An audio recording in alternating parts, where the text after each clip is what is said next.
Coulomb என்பது அந்த மின்னூட்டங்களுடைய விசையை கண்டுபிடிச்ச ஒரு அறிவியல் அறிவினுடைய பெயர். சோ அதை அடிப்படையா வச்சு கூலும் விதி அப்படிங்கிற விதியை பத்தி நம்ம பார்க்க போறோம். சோ வெற்றிட வெளியில அவுட்டர் ஸ்பேஸ் அங்க எதுவுமே இருக்கு. அந்த வெற்றிட வெளியில இருக்கக்கூடிய மின் துகள்கள் மீது விசைகள் உண்டாகுது அப்படிங்கிறத கூலும் அப்படிங்கிற அறிவியல் அறிஞர் கண்டுபிடிக்கிறார். சோ வெற்றிடம் பூமிக்கு மேல எல்லாமே வெற்றிடமா தான் இருக்குது. வேக்யூம் ஸ்பேஸ் சொல்லக்கூடிய சரியா. அது நம்ம பேசக்கூடிய சப்தம் ஊடுருவாது. ஓகே, அதை வெற்றிடம்னு சொல்றோம். காற்று இருக்கக்கூடிய தான் பூமி, நம்ம இருக்கக்கூடிய காற்று சுவாசிச்சுட்டு இருக்கோம் இல்லையா. வெற்றிட வெளியில் இருக்கக்கூடிய பல்வேறு தரப்பட்ட மின் துகள்கள் இல்லையா, நேர் மின் துகள்கள் எதிர்மின் துகள்கள் பிளஸ் மைனஸ் அப்படின்னு சொல்லக்கூடிய நேர் மின் துகள்கள் எதிர்மின் துகள்களுடைய அவற்றுக்கு இடைப்பட்ட விசைகளை கண்டுபிடிக்கிறாங்க. விசை அப்படிங்கிறது நம்ம என்ன சொல்றோம், ஃபோர்ஸ் அப்படின்னு சொல்றோம். எஃப் அப்படிங்கிறது இங்கிலீஷ்ல.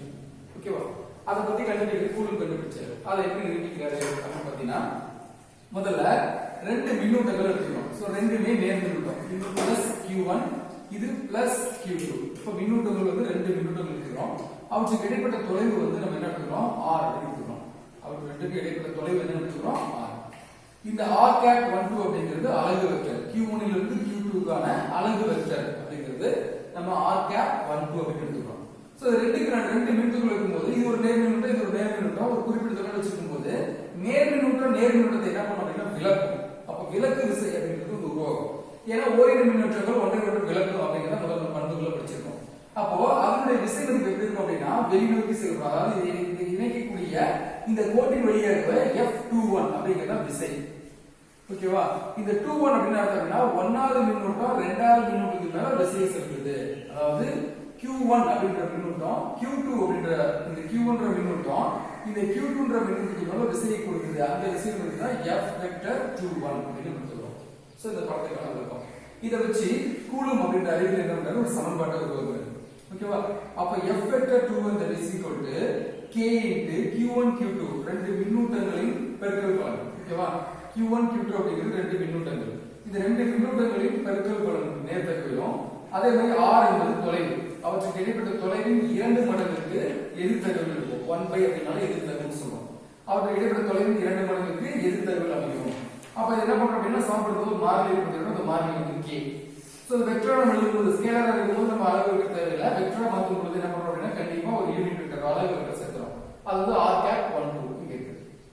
சோ இதுதான் கூலும் விதி, அதுக்கான சமன்பாடு. சோ இந்த சமன்பாடு இதை பத்தி டீடைலா பிரிச்சு என்ன இருக்கு அப்படிங்கிற மதிப்புகளை நம்ம பார்க்க போறோம். அதான் கிளாஸ். சோ இது இயல்பு அப்படின்னா இந்த கூலும் விதியுடைய இயல்பு. இப்போ Q1 Q2 போது விசை செலுத்தும் போது அது இணைக்கும் கோட்டின் வழியே அந்த விசை செயல்படும். அதாவது இந்த Q1 Q2 மேல விசை செலுத்துது இல்லையா.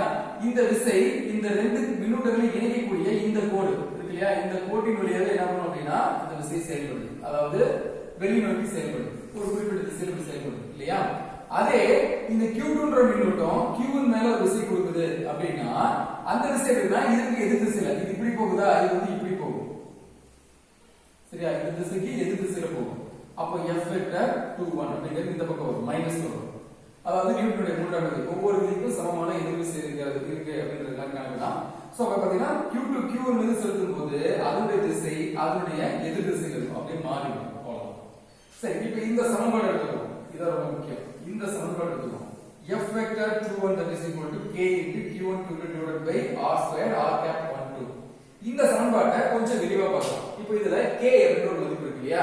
சோ அந்த மதிப்பை என்ன சொல்றோம்னா மாறிலி, கான்ஸ்டன்ட் அப்படின்னு சொல்றோம். மாறாத மதிப்பு அப்படின்னு சொல்றோம். அதனுடைய மதிப்பு 1/4 pi epsilon naught. இந்த சிம்பலுக்கு பேரு எப்சிலான் நாட். எப்சிலான் அப்படிங்கிறது 0 அப்படிங்கிறது நாட்னு சொல்றோம். எப்சிலான் நாட் அப்படின்னு சொல்றோம். சரியா, அது விடுதிறன் அப்படின்னு அர்த்தம்.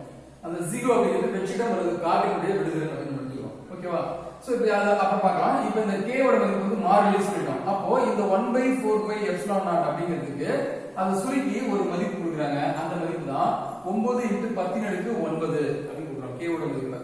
அப்போ அதுக்கு ஒரு அளவு கொடுக்குறாங்க, நியூட்டன் மீட்டர் ஸ்கொயர் கூலும் -2. இப்போ ஒரு क्वेश्चन வரும், இது எப்படி வந்தது, நியூட்டன் மீட்டர் ஸ்கொயர் கூலும் -2 அப்படிங்கிற அளவு எப்படி கொண்டு வரலாம் அப்படின்னா இப்போ இந்த சமன்பாடு எடுத்துக்கோம்.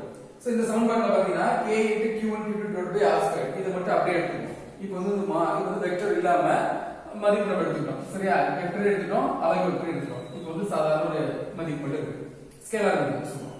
இப்போ இதுல F ங்கிறது விசை, K மாறிலி, Q1 Q2 இரண்டு மின்னூட்டங்கள், R என்பது தொலைவு. சோ இப்போ நம்ம எதை கண்டுபிடிக்கிறோம், K மட்டும் தான் கண்டுபிடிக்கிறோம். அப்ப சமன்பாட்டுல இந்த பகுதியில K மட்டும் இந்த பக்கம் வச்சுக்கிட்டு மீதி மதிப்பெல்லாம் சமன்பாட்டுக்கு எந்த பக்கம் கொண்டு வந்துரும், அப்போ இந்த r ஸ்கொயர் மேல வந்துருது. அப்ப f into r ஸ்கொயர். இந்த q1 q2 கீழ வரும். that is equal to k. இப்போ k என்ற மாறிலி நமக்கு கிடைச்சிருச்சு. சோ இத நம்ம என்ன சொல்றோம் அப்படினா மாறிலி அப்படின்னு சொல்றோம். இப்போ இதுக்கெல்லாம் நமக்கு மதிப்பு தெரியும். அதாவது அதோட அளவு தெரியும். இப்போ f என்பது ஃபோர்ஸ், விசை. இப்போ விசையினுடைய அளவு பார்த்தீங்கன்னா நியூட்டன், கேபிட்டல். r என்பது தொலைவு. தொலைவு என்ன சொல்றோம் அப்படினா நம்ம மீட்டர்னு சொல்லுவோம். இப்போ r ஸ்கொயர் இருக்கனால நம்ம மீட்டர் ஸ்கொயர்னு போட்டுறோம். q1 q2 அப்படிங்கிறது மின்னூட்டங்கள். மின்னூட்டத்தின் அளவு இப்பதான் படிச்சோம் கூலும். அப்ப இது ஒரு கூலும், q1 க்கு ஒரு கூலும், q2 க்கு ஒரு கூலும். அப்ப ரெண்டு கூலும் வந்ததனால இத என்ன எழுதலாம் அப்படினா கூலும் ஸ்கொயர் அப்படின்னு எழுதிக்கலாம். இப்போ கீழ இருக்கிறத மேல கொண்டு போலாம். கீழ இருக்கிறத மேல போச்சுனா கீழ பிளஸ்னா மேல மைனஸ், கீழ மைனஸ்னா மேல போகுது பிளஸ். அப்ப இங்க பிளஸ் இருக்கு. இது மேல போனதுனால மைனஸ் ஆயிடும். அப்போ newton metre square coulomb minus 2 பாருங்க. அப்ப newton metre square coulomb minus 2. So இப்படி தான் அதோட அளவு கொண்டுவராங்க. சோ அதே மாதிரி அடுத்து என்ன பண்றோம் அப்படினா இந்த சமன்பாட்டிலே பாத்தீங்கன்னா எப்சிலான் 0 அப்படின்னு ஒன்னு இருக்கு இல்லையா? வெற்றிடத்தின் விடுதல். அதான் இங்க எடுத்துறோம். எப்சிலான் 0 வெற்றிடத்தின் விடுதல். அதனுடைய மதிப்பு அவங்க கொடுக்கறாங்க. So epsilon is equal to 8.854 into 10 power minus 12 coulomb square newton minus 1 metre minus 2. So இது எப்படி கொண்டு வராங்க? இதே சமன்பாட்டை தான் நம்ம கொண்டு வரலாம். சரியா? சோ எப்சிலான் மதிப்பு எப்படி நம்ம கொண்டு வரலாம் அப்படினு பாத்தீங்கன்னா இந்த சமன்பாட்டில பாத்தீங்கன்னா இந்த k இருக்கு இல்லையா? இந்த k ஓட மதிப்பு வர 1/4 pi epsilon naught. அப்போ f is equal to அந்த k க்கு பதிலா 1/4 pi epsilon naught q1 q2 divided by r squared ன்னு எடுத்துக்கலாம். இப்போ இந்த epsilon 1/epsilon மட்டும் இத வச்சுப்போம். மீதி மதிப்பு அந்த பக்கம் கொண்டு போவோம். இந்த 4 pi அப்படிங்கிறது கான்ஸ்டன்ட். அங்க கொண்டு போனா அதுக்கு நம்ம யூனிட் சப்ஸ்டிட் பண்ண முடியாது. அதனால தேவையில்லை. மீதி எல்லாத்தையும் அந்த பக்கம் கொண்டு போயிட்டா சோ அதே மாதிரி f into r squared divided by q1 into q2 that is equal to 1/epsilon வரும். இப்போ நமக்கு எப்சிலான் வேணும். அப்ப இந்த மதிப்பெல்லாம் தலைகீழா மாத்தணும். இதையும் தலைகீழா மாத்தணும், இதையும் தலைகீழா மாத்தணும். அப்ப epsilon 0 that is equal to q1 q2 divided by f into r squared வரும். இப்போ இது ரெண்டுமே கூலும் இல்லையா? இது ஒரு மின்னூட்டம், இது ஒரு மின்னூட்டம். அப்ப மேல கூலும் ஸ்கொயர் வரும். கீழ f க்கு நியூட்டன், r க்கு தொலைவு. அப்ப அதே மாதிரி r ஸ்கொயர்னால மீட்டர் ஸ்கொயர். அப்ப இது எப்படி எழுதலாம்? அப்ப இது மேல போனதுன்னா coulomb square newton -1 metre -2. So இதே மாதிரி இருக்கு. கூலும் ஸ்கொயர் நியூட்டன் -1 மீட்டர் -2 அப்படிங்கிற யூனிட்டை இங்கே நம்ம கொண்டு வரலாம். சரியா?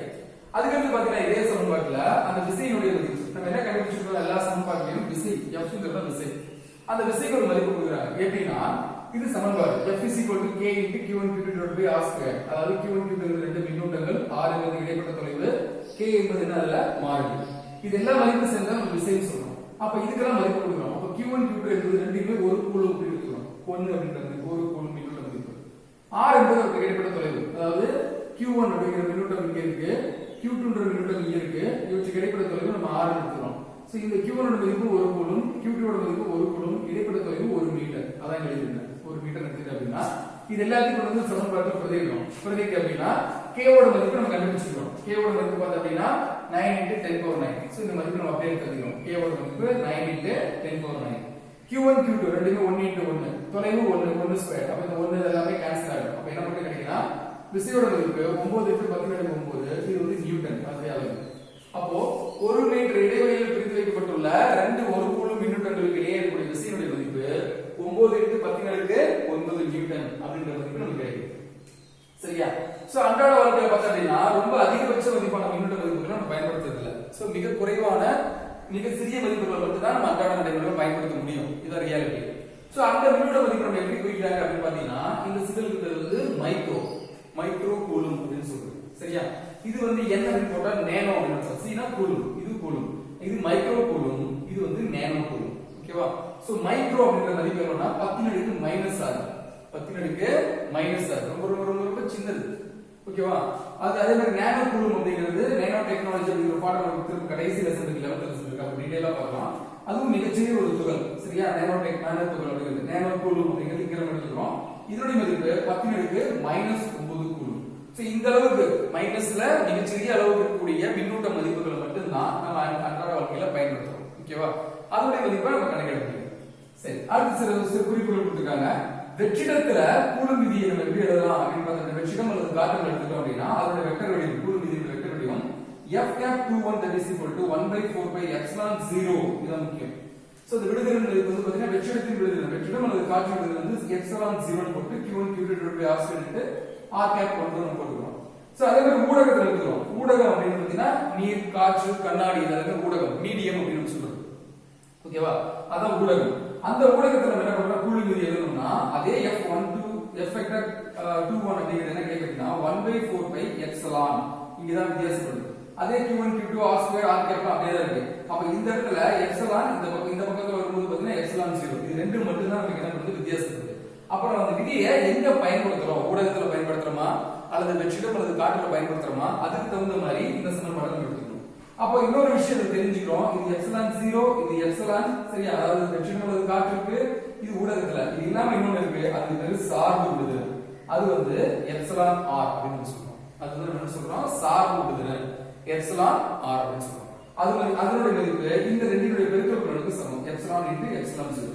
அதாவது வெற்றிடத்தின் விடுதலை மதிப்பையும் ஊடகத்தின் விடுதலை மதிப்பையும் ரெண்டையும் பெருக்க கிடைப்பதான் சார்பு விடுதல் அப்படின்னு சொல்றோம். இந்த சார்பு விடுதல் எப்சிலான் ஆரோட மதிப்பு வந்து காற்றுக்கு 1, காற்று அல்லது வெற்றிடத்தில் எடுத்தோம்னா அதோட மதிப்பு 1.